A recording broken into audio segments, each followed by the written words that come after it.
So we continue with these 5 hindrances.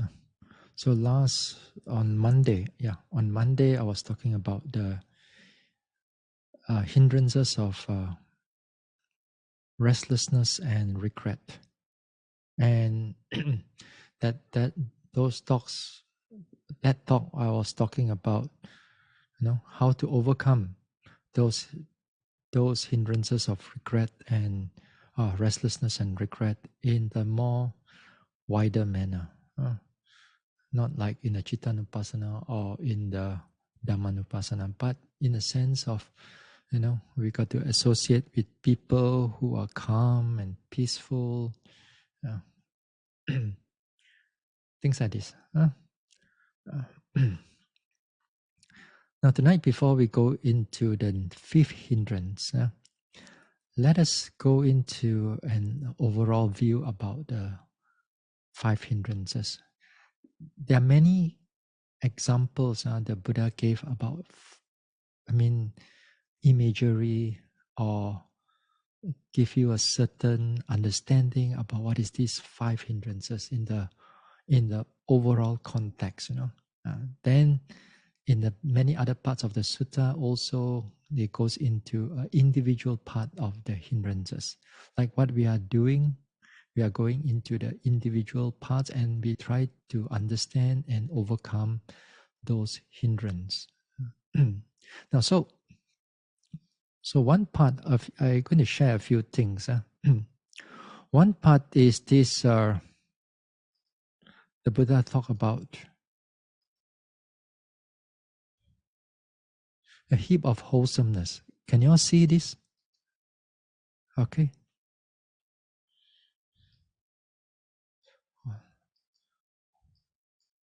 Okay, you all can see, yeah? All right, let me do a bit bigger this.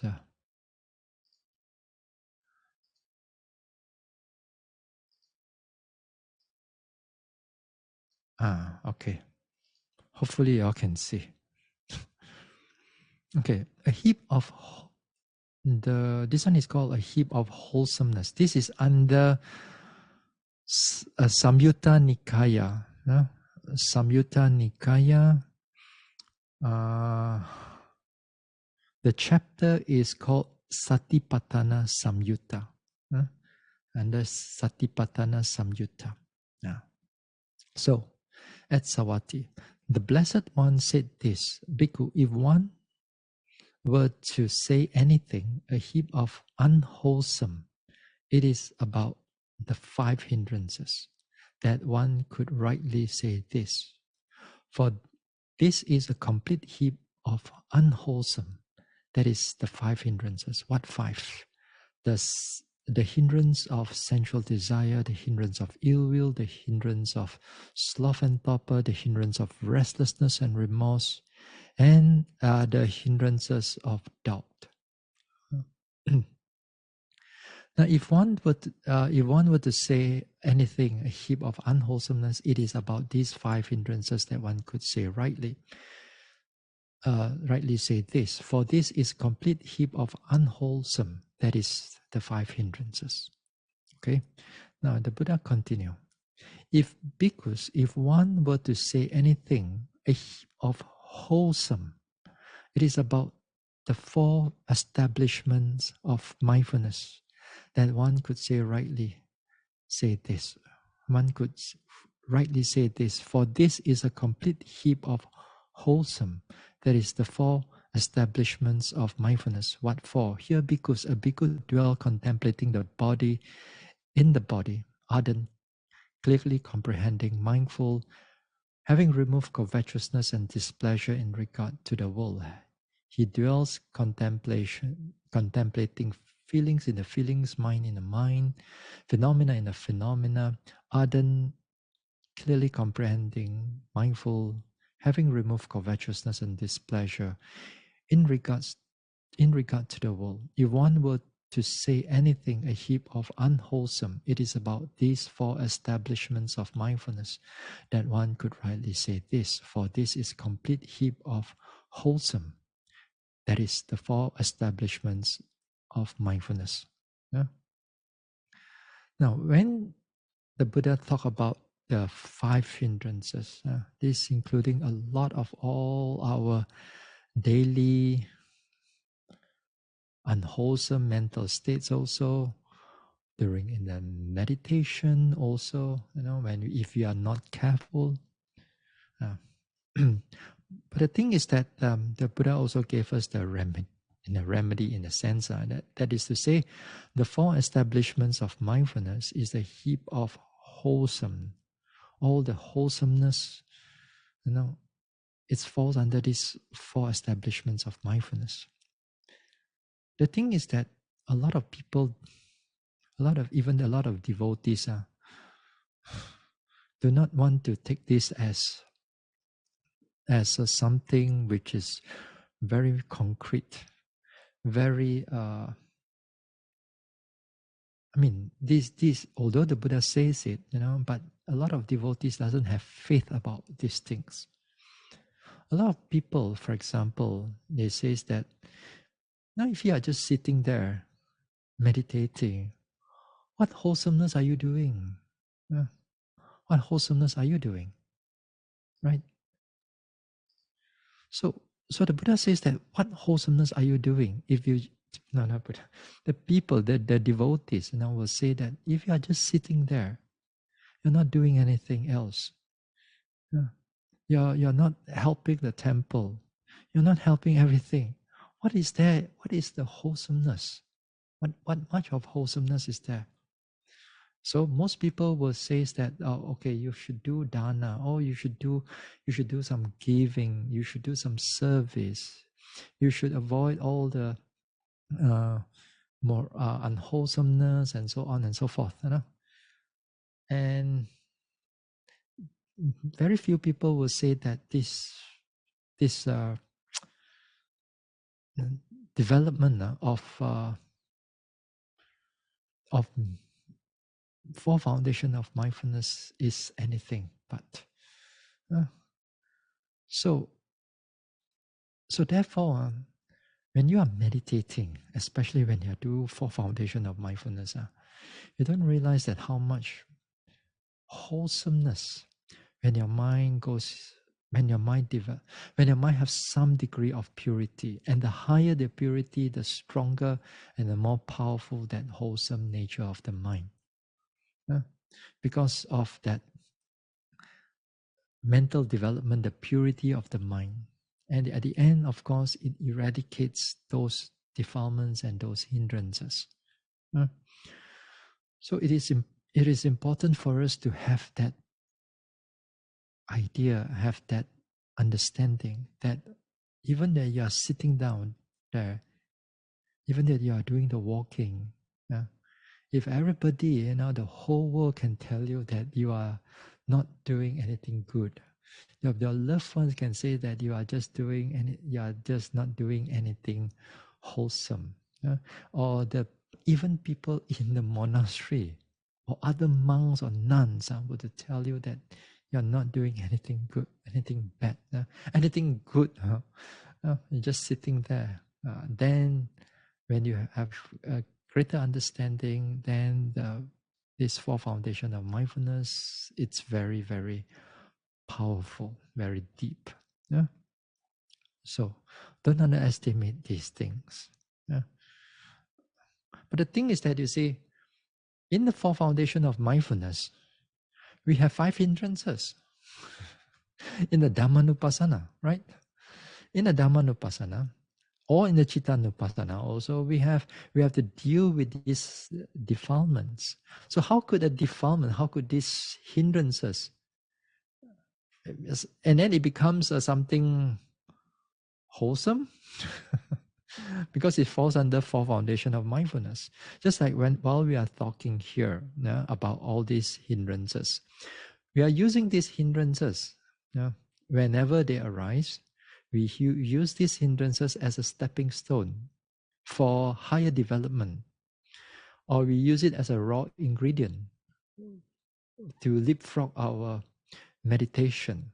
But finally, these hindrances, just like all defilements, you have to bring it to at least for a time being, to make it disappear, to abandon it, yeah, to overcome it at least for a period of time. Then only you can able to do your meditation. But while it's there, you have to deal with it. And dealing with it, while you're able to contain it, in the sense that you can able to accept it, in the sense that you are not dwelling into its stories and its history and so on, then you can have some degree of mindfulness to notice this type of thoughts. Then it becomes something wholesome for you, yeah? And it's powerful. Not only you do it, for those people who are helping or guiding or teaching also, there are also this type of merits are very, very powerful. Mm.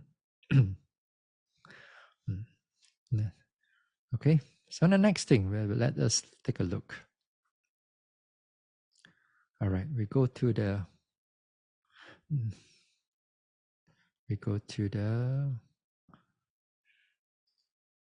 no.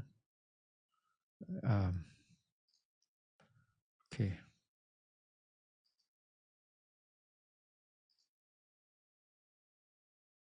Okay.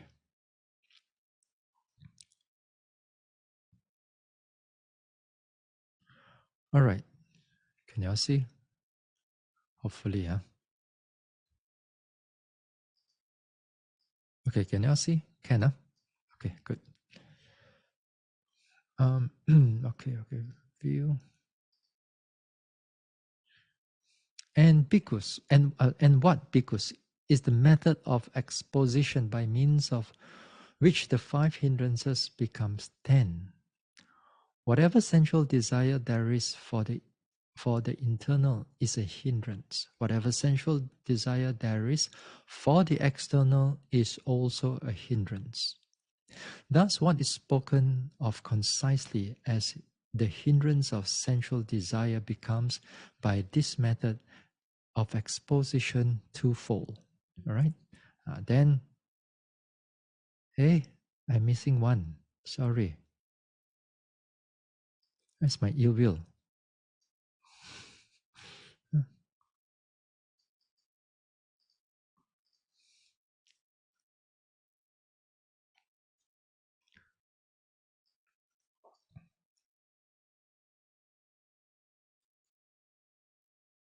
All right.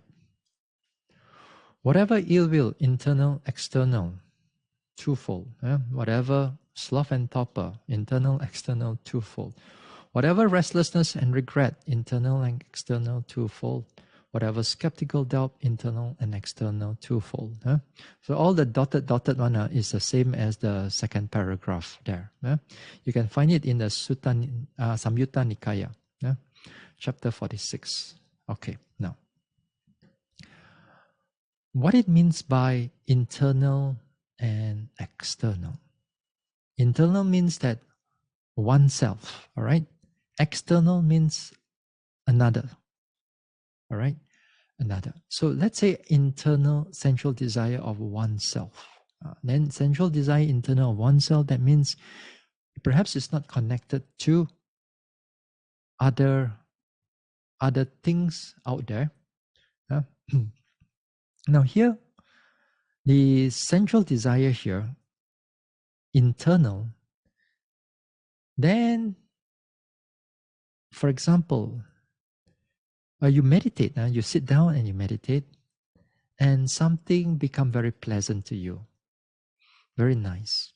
The cushion becomes very soft and very nice, and you think about it.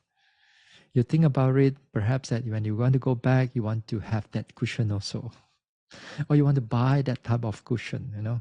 Your mind is already going into thinking and desiring about that particular cushion, connected to you. Or you may be sitting down there meditating, then you may be thinking about food, for example. You think about food, and then you become very, you want it, you desire it. That is called internal. External, that means it's external, outside of you. That means it can be somebody else. Yeah. You see a beautiful lady or you see a good looking man, and then there's a desire arises. That's called external. All right. Internal ill will, external ill will. Internal, again, the same thing. External, also the same thing, just like sensual desire, that your ill will arises with something that you dislike in the mind or in the body, something unpleasant to you. The pain, for example, arises, and then you don't like the pain, you hate the pain, ill will. Uh, uh, External, that means again here somebody talk about uh, harsh speech, for example, or doing something bad, and then to you, and then you get angry. Yeah. So what about this sloth and torpor and restlessness then? Where's the internal? Where's the external then? Again, here internal is that when your energy, when your energy starts to drop, yeah? And then you begin to starts to nodding and so on. What about external then? Yeah. External here means conditioned by the external. Sometimes, for example, when we see somebody yawning, you also start to yawn, right?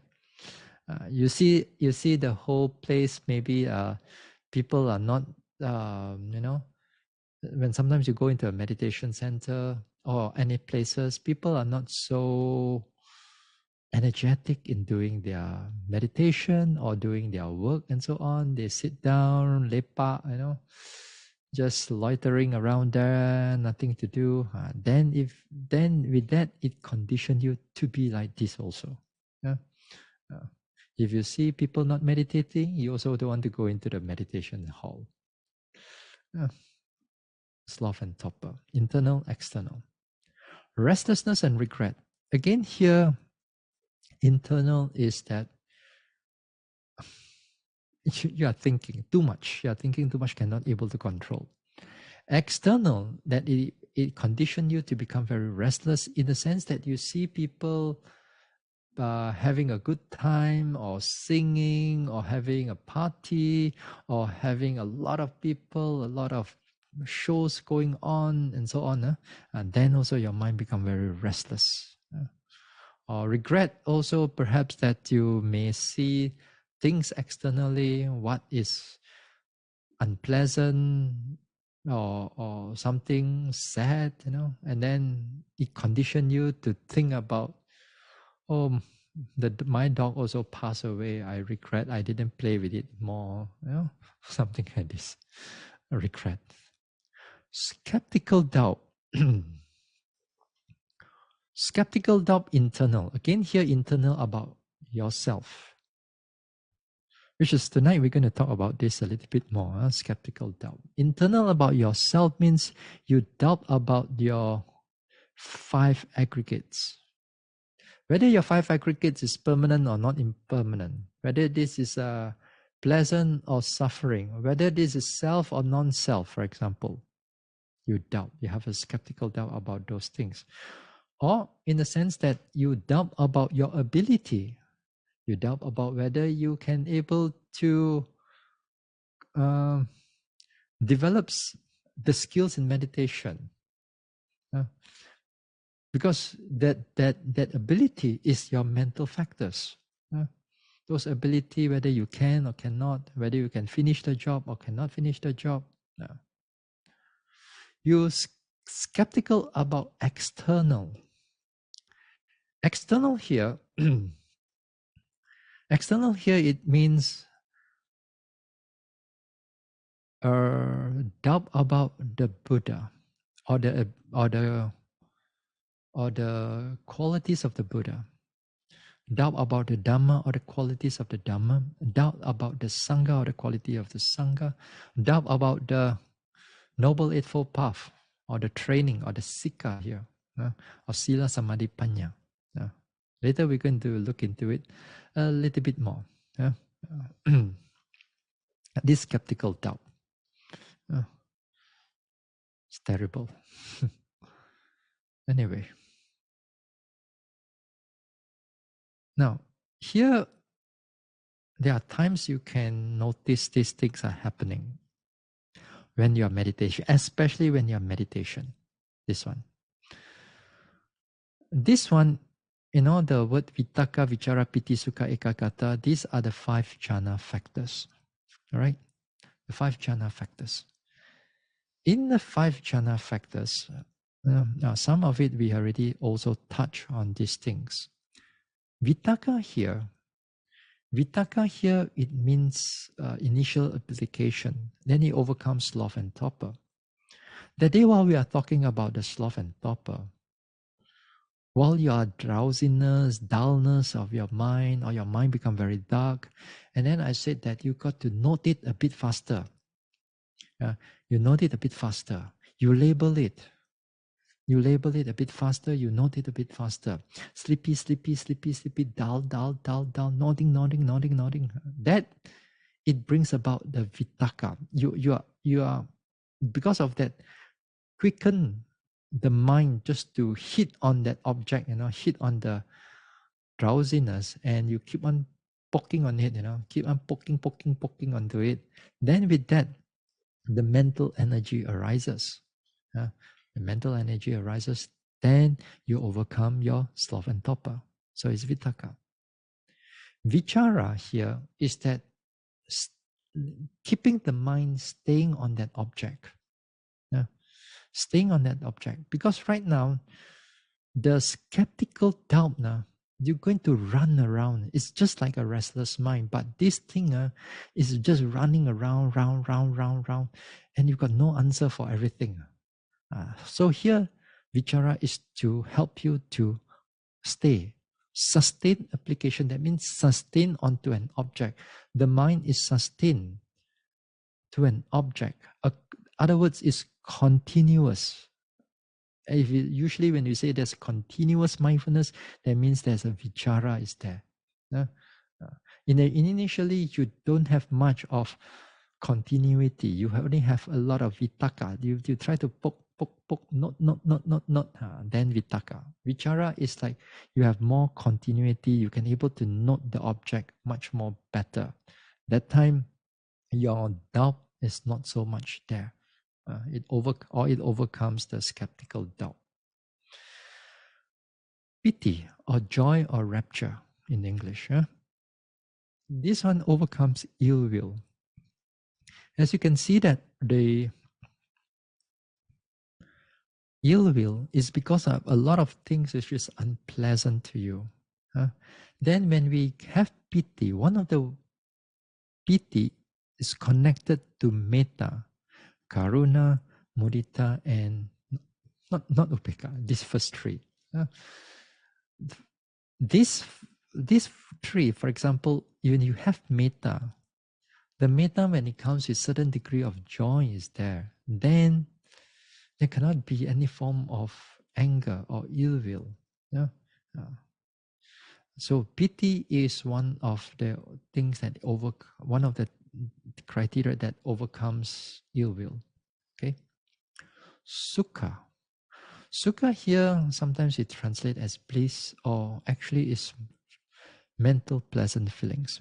Mental pleasant feelings is a deep form of a mental pleasant feelings. And here, mental pleasant feelings, it is not easily seen in our everyday life. In our everyday life, if you have a wholesomeness of the mind and then the joy arises, and it's more towards the piti side, or even pamoja side, which is a more rougher form of piti. And then sukha. Sukha is is a deeper mental feelings. And when during in the meditation, especially during the deeper meditation, when your mind is free from all the people and things and so on, then there is a sense of pleasantness of the mind. And that pleasantness of the mind arises, and sometimes it becomes quite a prominent object. And when it becomes a prominent object, that time there's no restlessness, there's no regret. Because regret is completely opposite of sukha. Sukha here, it cannot go together with sadness, of course. So sukha here, it's really overcomes these two things. The mind is as if like you are resting inside there. When there's a pleasant feeling, there's a kind of resting. Ekagata, one-pointedness or concentration.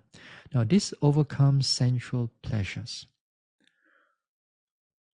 Sensual pleasures, when we have the state of mind, or when the mental factors of these sensual pleasures arises, they come in like tentacles, like the mind wants to goes everywhere. Like he wants to hold on to this and hold on to that, and not enough, you hold on to that, gripping on this, grasping on that. And then therefore the mind is kept on jumping and jumping. And therefore this ekagata, this concentration, is to hold back the mind together so that it does not go into distraction, which connected to all these pleasant things. So ekagata. This is usually the four. And sometimes when you read about Abhidhamma and it's connected to this thing, then you will see this thing arises. What else do I have? Now another, I don't have here, but in another place, other suttas, that the Buddha also give an idea about the five hindrances, and normally this one is easier for us to understand. That the first hindrance is connected to colored water. Connected to colored water. Now the thing is that this sutta, I don't have the time to look for it actually. I know it's quite easy to find, but this time I couldn't find it. The sutta starts with, the Buddha starts with, if a person want to look into his face, using a bowl of water. Using a bowl of water. Now, if the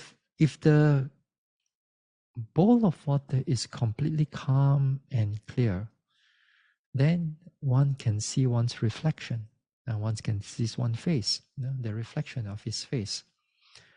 But he will not able to see it if there are five things in the water. Five things in the water is that the first one is the colored water. Now the colored water here is connected to the sensual desire. Because here, if you have a multiple color of water, and then things become very beautiful and nice, and then you'll be looking at the colors rather than the facial reflection. So you get attached to the colors, you get absorbed, and you get enticed by the colors. So you weren't able to see one's reflection. It covers up the reflection. The second one is like boiling water. The boiling water is like when you see that the water is boiling, you also cannot see your face. The third one is covered with moss or algae. That the water becomes stagnant. Although it's quiet, it's stagnant, but it's all covered up by this greenish thing, slime, and so on, and it very quiet. Then also you cannot see your face. The fourth one, restlessness and regret here. It's like the wind is blowing on the water, and then it creates lots of ripples, just like the sea when there is a high wind, or whether it's a tornado, or whether it's a hurricane that's blasting onto the sea, then something like that. So if you know that in a bowl of water, you cannot see because there's a lot of ripples inside there. And then the fifth one is the muddy water. The muddy water here is like you have a lot of mud and then you stir it up and then you see the mud is like floating everywhere. All the whatever sand or grains or mud or whatever, then you cannot also see the face. So this one gives rise. So all these things give a wider understanding about these 5 hindrances. Now, let us go back to this hindrance of skeptical doubt. Let's go back to it. Okay. All right. Can you see skeptical doubt? Okay. Can, all right. Now, skeptical doubt, vichikicha. Here is the vacillation of the mind, wavering, uncertainty, indecision, devoid of remedies or answers in the terms of knowledge and practice, etc. Now, here is that the mind is not still, is not clear. That means here it's also is lack of faith. It's a lack of faith, it's a lack of saddha. When the faith is there, the faith is like, like, for example, faith is like, when your field is overgrown with all kinds of trees and all kinds of weeds and everything. You cannot see what's on the ground because it's all covered up. So that those weeds and those things are like the skeptical doubt. And then you go and cut off, trim all the grass and so on, the weeds, and then everything become very clear. Once it become very clear, you can see there's a rock there. There is a brook there. There's a small little river there. There's a water source there. There's some things here and there. You could able to see it very clearly. Or we can see some animals here and there too, because it is cleared from those weeds. So skeptical doubt is like your mind is full of weeds right now. That your mind is not clear at all. Everything also, you're not sure, you're uncertain, your mind wavering, you do not know what is happening inside there. Something like this. Now, here, skeptical doubt in terms of 5 hindrances, we look into skeptical doubt of spiritual doubt, not a worldly doubt. A spiritual doubt here, it's you have certain uncertainty about what is wholesome or what is unwholesome, or what is blameless or blameworthy. You're not sure. You're not sure whether it's this or that. What is the path or not the path? Here it hinders the progress of mental development. So here, what is wholesome or what is not wholesome? For example, if you're a beginner in Buddhism, for example, then you're not sure whether smoking is good or not.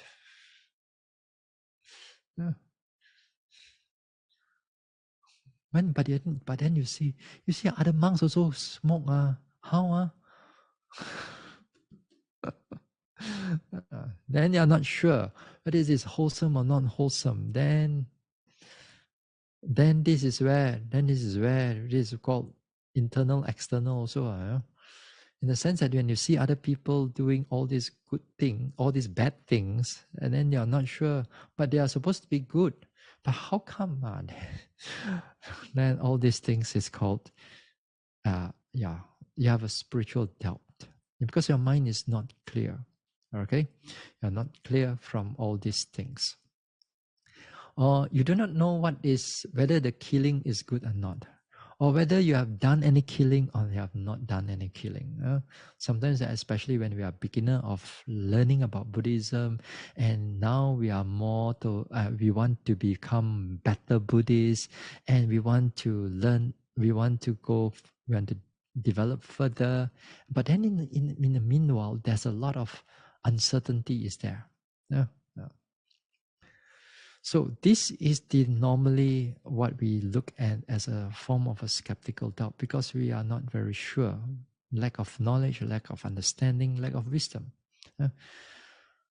Then go into the deeper development, then it comes even more sometimes, a little bit, also for some people also is quite not very sure. Here, for example, there are people who are not sure, or some devotees are not sure which meditation to practice. This one. Nowadays, there are so many forms of meditation.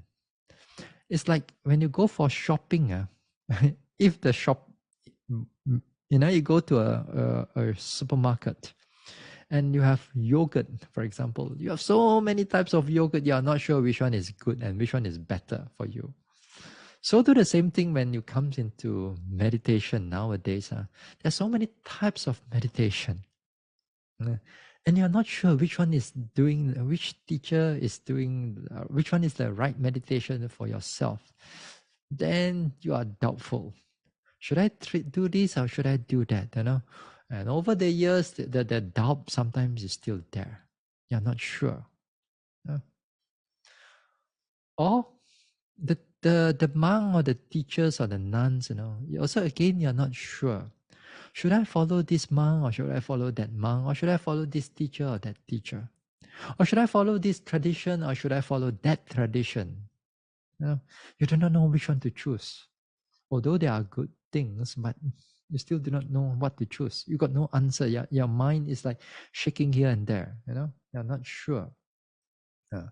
So that is also a kind of a skeptical doubt. It's a kind of a skeptical doubt. But is this type of skeptical doubt? It's not that strong yet right now. It's not that strong yet. Because it's connected with something wholesome, and what is wholesome and what is more wholesome is still not too bad. But the worst one is that what is wholesome and what is unwholesome, and then you're not sure, and then you go and hold on to something unwholesome, that is quite bad. And then not only bad, that time you begin to believe, into something which is wrong, which is what is unreal, you believe to be real. That one is no more doubt already, but that one, it turns into wrong view. Because you are firm. You are firm in something, you are putting your feet down on something, but it's on the wrong boat. It's on the wrong Dhamma. But you're mentally kind of like, you think that you're sure. Then this is not skeptical doubt anymore. That one turns into wrong view, which is a more terrible thing, actually. You begin to believe. So therefore, so this one, the skeptical doubt, is when you're, especially for those people starting meditation, you're not sure which meditation you're supposed to do this and do that. Then, when you go into a more deeper development, for example, you're going to a deeper development, then you begin to meditate, and then after that, you may start thinking about your meditation teacher, for example. I don't know what a meditation teacher can or not now. Whether he or she can able to guide me right to enlightenment or not. You doubt whether your meditation teacher or your teacher can able to do that with you or not. Or sometimes they doubt about whether my teacher is pure or not. whether because maybe he's not pure. You see, in the mind when it's a meditation, it can go into all kinds of thinking. And this type of thinking, when you come into skeptical doubt, it's about a lot of thoughts arises.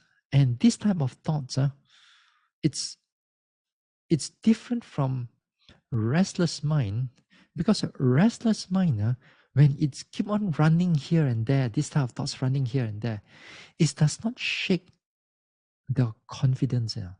It does not shake your confidence. You know that you're running here and there, your mind running here and there, but it does not shake your confidence. Yeah, your confidence is still there. You know that this is a right path for you. You know that this is proper for you, and so on. But restlessness is going into all kinds of thinking. But whereas it comes in the skeptical doubt, it's also the mind is running here and there. But this time with the running of that mind, your confidence are also begins to shake. You begin to a lot of questions.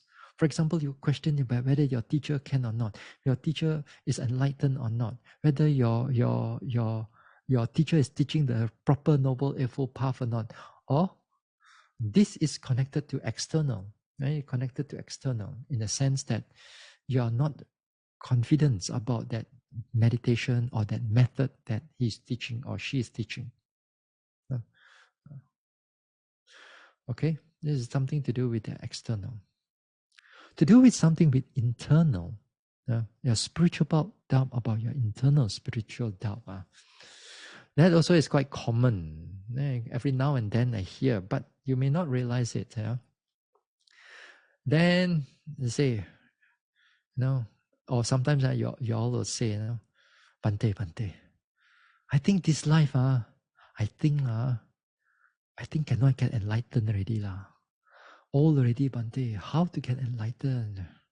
Like that, skeptical doubt. Like that, skeptical doubt. You're not sure your own ability. You're not ever sure about your ability. You already put in a lot of and other hindrances in front of you. Old age lah, this and that, and so on. Then, of course, you cannot. And then, of course, when you meditate and so on, and then sometimes sometimes you got your little devil and your angel side by side of you, and you say, don't need to practice so much one now. Why you want to practice so much? And then the angel will say, you have to practice, you got to practice. This is the only way to get out of samsara. But wait, samsara can wait one ma. Enjoy a little bit first. After all, make so much money already. Why keep on suffering here? Skeptical doubt.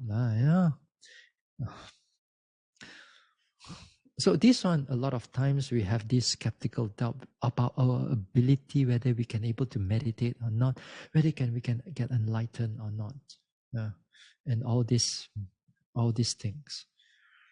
And I've seen yogis when this skeptical doubt is not addressed, not properly addressed by the teacher or by their peers, then they lost confidence in a certain things which is wholesome, and then they may take up another thing which is less wholesome,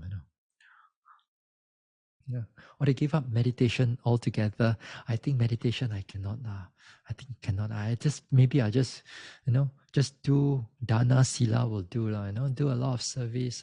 Maybe next life when I'm more more matured in my parami, then I meditate now. This life parami not enough yet. All kinds of excuses. They are doubting their ability. How to meditate like that? Not about enlightenment. Not talking about enlightenment yet. So skeptical doubt. It's a lot of people have that. So even in the beginning, as I said, in the beginning, you're already choosing which one is right, which one is not right, which one is suitable, which one is not suitable. Then when you go to meditate, then you consider yourself whether you can or cannot, whether you can get enlightened, whether this path is correct or this path is not. And then after you question whether the Dhamma is correct or not, whether the teacher is meditating, teaching you the correct method, and so on and so forth. All this all along, your heart is shaking here and there. Yeah. As long as it comes up, it disappears, you continue the practice just like any hindrances, then it's well and good. But if this hindrance, if you don't address it, some teachers says that of all the 5 hindrances, the 5th hindrance is the worst. Some teachers says, I don't really agree in that sense, but sometimes they give certain examples, and some people, we can tend to agree also in that sense, because this 5th hindrance, you see, the first 4 hindrances, you either eradicate them, anagami or arahant. First 4, anagami or arahant, you eradicate them. Whereas skeptical doubt, you eradicate them right when you enter as a sotapanna or enter as a noble one. You enter in the Arya world, you have to cut off that skeptical doubt first and foremost, and also the wrong view, of course. So this skeptical doubt is the first thing that you have to get rid of. So we're going to talk about this skeptical doubt again. In another sense, when we come into the faculties, for example, when there are some yogis, they practice halfway, they can develop certain degree in the meditation, especially in vipassana. But because they cannot able to balance the faculties very well, and somewhere in the middle of their practice, there's a lot of difficulty blocking them. And then now they have been starts to question their own meditation, their own ability to overcome these imbalances of their faculties. Because later part, when we see that these faculties will create a lot of like tension, a lot of unpleasant state of the body or the mind, and it can prolong. And if your fundamentals or your faith or your confidence in the practice is not strong, therefore you be start looking for other form of meditation which is easier. And then if it's easier, you don't want to put any more effort, that means the progress will not go any more further.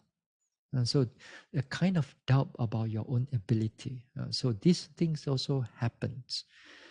And we've seen that many times in the past. And I'm sure in the future, I'm going to see these things also in other yogis and so on. I know this path is not easy path. It's going to test you right to your limit and going to push you over your limit also. See whether you can able to stay on this path or not. In this development of the mind, right until the enlightenment, the teachers don't need to ask you to get out. The teachers don't have to ask you to like leave the meditation center or stop you from meditation. Most of the time, the yogis will stop themselves. Most of the time. Most of the time, the yogis will stop themselves because it is difficult. Once it's difficult, the faith starts to shake. When the faith starts to shake, that means the skeptical doubt coming in.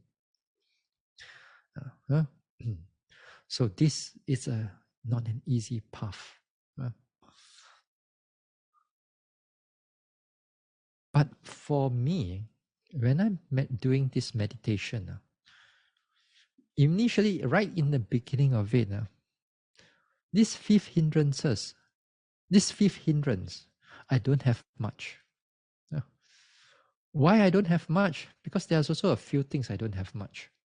Firstly, because that time, there's not much meditation for me to choose. There's also one Mahasi method only. That time, Pa'ao or whatever, all these things are not popular. There's only one Mahasi method. So if you want to meditate, there's only one meditate. So I go inside there, meditate, then I develop. I don't have to choose. Nowadays, you have to choose whether Anapana is right or whether rising, falling is right, whether Metta is right, whether this is right, whether this time method is right, whether Buddha is right, or whether... I understand. That time is easier for me because I don't have so many things for me to choose. Yeah. I also don't have all this thought about whether my teacher is there. Although there's once in a while it pops up, but it does not last long. Very fast it disappears. Because I have confidence in them, and also there are not many teachers out there. Not many teachers also. Then we go inside there. But also a lot to do with our attitude also. Attitude that sometimes we have to keep our mind open. We have to keep our mind open. Keep our mind open and to give the teachers a chance for them to talk, and then we put the thing into practice, and we will see we better see if there's a result or not. Now, also I don't have much of this skeptical doubt during the practice, because that time also has some degree of Dhamma. At least on the theoretical side of the Dhamma, also on the practical side of the Dhamma also. So at least I got some degree of understanding. I don't have as much as I have right now, but during that time I already have some degree of understanding, and then I already go into the practice. That's why I don't have much of this skeptical doubt. I have the first 1, 2, 3, 4. I have more. That's why I can have a lot of method and ways to overcome them. But I don't have things connected to much on skeptical doubt. But nevertheless, I seen skeptical doubt when in relation to other yogis, in relation to other monks, and so on. Then that one I have to address too. Also, when I begin to teach, then only I realized that how much skeptical doubt in the minds of a yogi. Then only you open up my mind, Although I don't see that often in my practice, I said maybe most people also don't have, because based of our own experience, and I have not much of experience of teaching yet. Then only when I have experience of teaching, then only I realize that there has a lot of skeptical doubt in people. Now, when it comes to this skeptical doubt again, okay. This skeptical doubt is not connected to the worldly doubts. If you're unsure I put a few examples here, like you do not know somebody's name or places or answers to your math questions or biology questions or whatever. If you don't know the answers, for example, those days when we are having exam objective questions, and then when you really do not know, what do? You just agak and you put in, hopefully it's a passer. 5 questions. After 5 answers, you just pick one. You're not sure. That is not the skeptical doubt that we are talking about. But it may lead to some unwholesome deeds or unwholesome mental state. Now, let's say if you're coming to that maths questions, and then you are not sure of the answer, and then you try, and then you do not know the answer. And then that time, because you are not sure of the answer, for some people, the fear starts to come in. The fear starts to come in, and then they starts to affect the other questions, the subsequent questions that is going to come in. So those days, my teacher would say that if you don't know that you do not answer the question, never mind, put it aside first. Go to the next question. Answer the other questions, and then when you are good at it, so when you finish on it, and you go back to that particular questions, and I'm not sure. So in a way that you don't want to make the mind goes into a lot of wavering, a lot of fear coming up, so that while you're having that exam, your mind is at least still clear.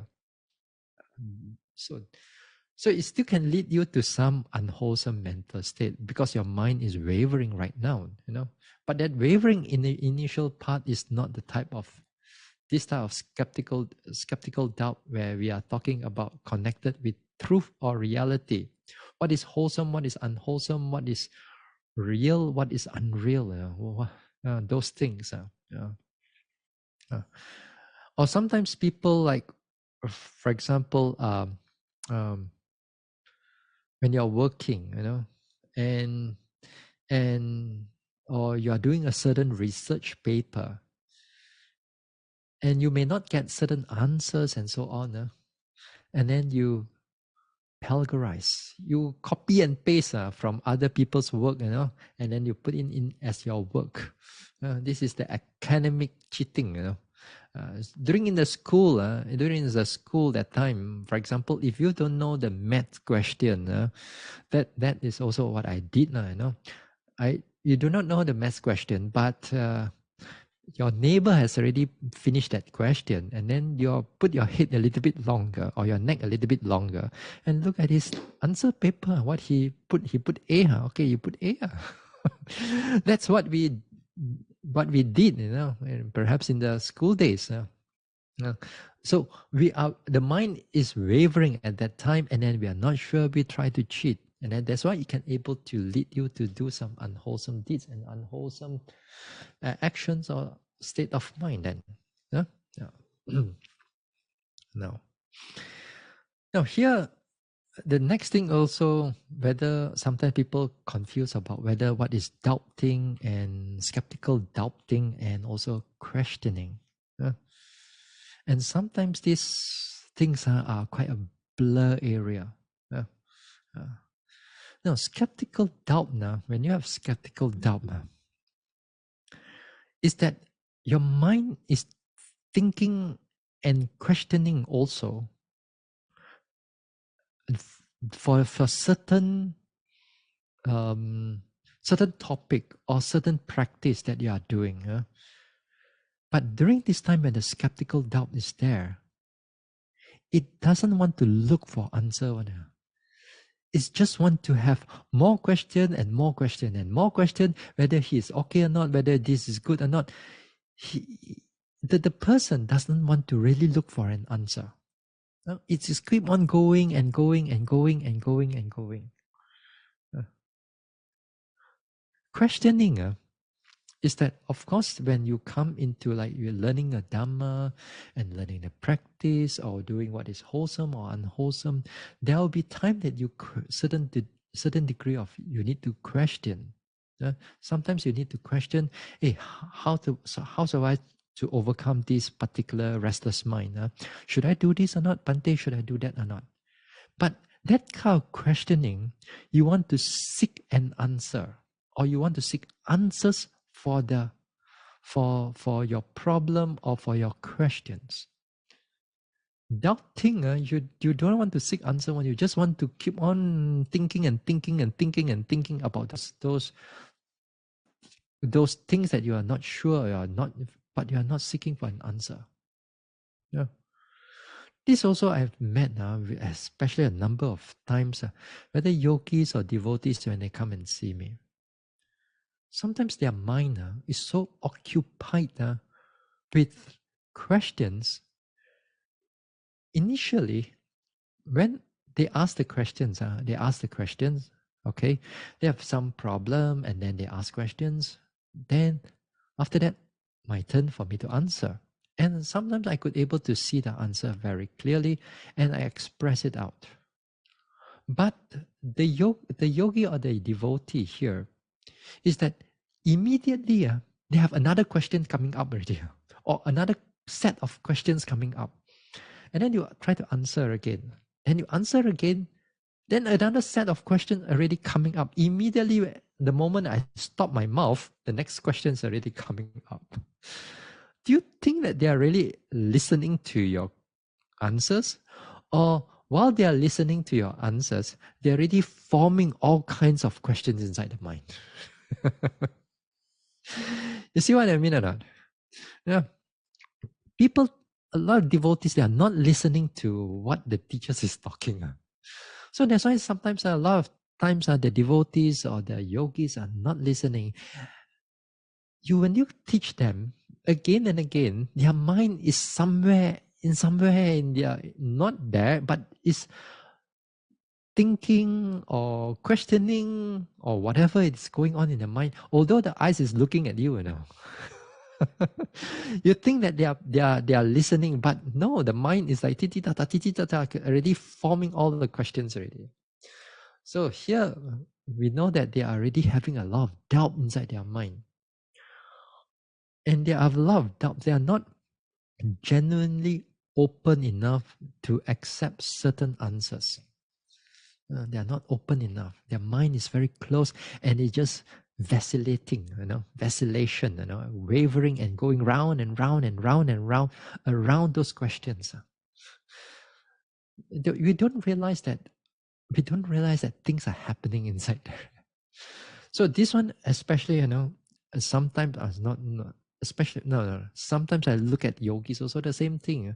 I give them a remedy. If you have certain problem, I give you this remedy. Sometimes I say you can try this, you can try that, or you can try the third one. At least I give you some ways to overcoming. But again, they are not listening to you. They are already forming another set of problems already are coming up.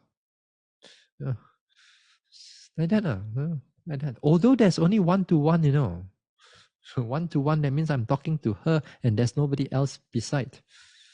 And yet the mind is so active, thinking about all kind of question. So you be careful. The questioning here is that you want to inquire. You want to inquire and you want to know the answers. Right? You want to know the answers. But do be careful also.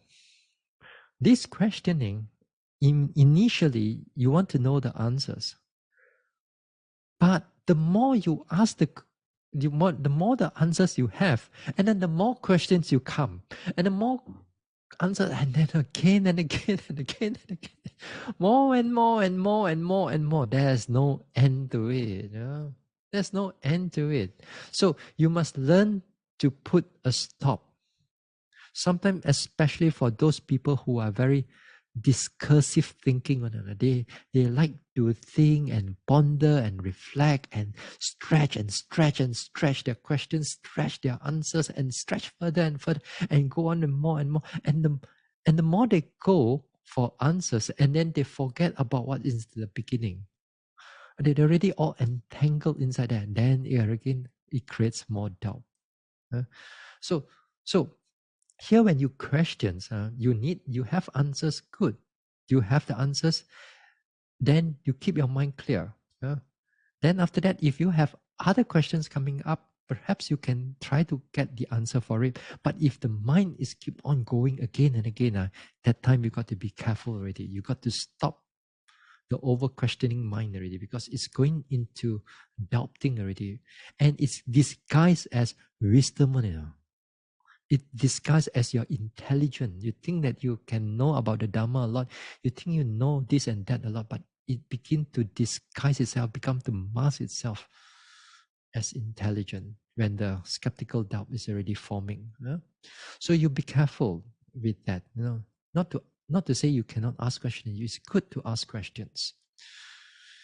But then there are people also, especially in a certain culture, when you ask the question, sometimes the teacher is so egoistic that they look down on you. They look down on you. Yeah, you do not know anything. You see, I know. With their this one, they are so proud of things when people are genuinely want to know what is going on. Some certain cultures are like that, even in the monks' world. Not because of, not just in the out there, but even in the monks' world also. You ask them a genuine Dhamma question also, they think that their Dhamma is higher. And we have seen that too. Once in a while, not often, but once in a while. Out there are even more. You ask a certain how to do the certain ability, like certain things in the in the in the workplace, then other colleague, they might not share it with you, because if they share it with you, they know the certain ability, and then they become redundant. They says no, I'm not going to share all these things to you. Something like that, something like that. So doubting. So we look into it carefully, because this doubting can be masquerade as questioning or intelligence or wisdom. So we got to be careful when we look into it. Now in the next talk, we're going to talk a little bit more on the skeptical doubt. Now, this is called, this type of 8 types of skeptical doubt. The Pali word is Maha Vicikicca. The great skeptical doubt. Then we know about the first 4. But in other places also, they also have 5, 6, 7, and 8. So that one we're going to talk a little bit more on the next talk in the skeptical doubt. All right. So we'll stop here for tonight. All right.